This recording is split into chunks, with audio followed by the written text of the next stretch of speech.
আবার চলে আসছি রুমা থেকে পোকা লেকের দিকে যাওয়ার যে রাস্তা, রুমা বাজারের একদম প্রথম ডাল। এই ডালটা আমার কাছে খুব ভালো লাগে। এটা মানে নর্মালি অনেকে ভাববো যে মনে হয় কিছুই না, ছোট্ট একটা ডাল। আমার কাছে মনে হয় যে এটা বগা লেকের যে ডালটা অনেকটা ওইটার মতোই বড়। মানে ভিডিওতে জানি না কতটুকু বোঝা যায় বা দেখা যায়, এটা কিন্তু খুব মারাত্মক একটা ডাল। এই হচ্ছে অবস্থা। যদিও রাইডার ভালো হলে আর উপরওয়ালার রহমত থাকলে এগুলা কোনো ব্যাপারই না।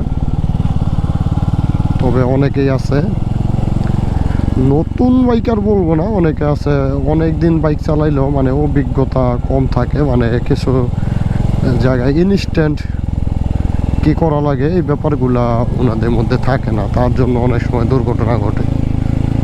যদি ইনস্ট্যান্ট বুদ্ধি খাটাইতে পারে যে আসলে এই পরিস্থিতিতে আমার কী করা উচিত, এই দেখেন এইটা মানে একেবারে সোজা, মানে পুরাই বিশাল একটা ঢালু রাস্তা, সোজা নামতেছে। তো এইসব পরিস্থিতিতে কি করতে হবে এটা কিন্তু আপনারই ডিসাইড করতে হবে। আরেকজন বলে দিলেও লাভ নাই, আপনি যদি সঠিকভাবে না করতে পারেন তাইলে কট। ওকে।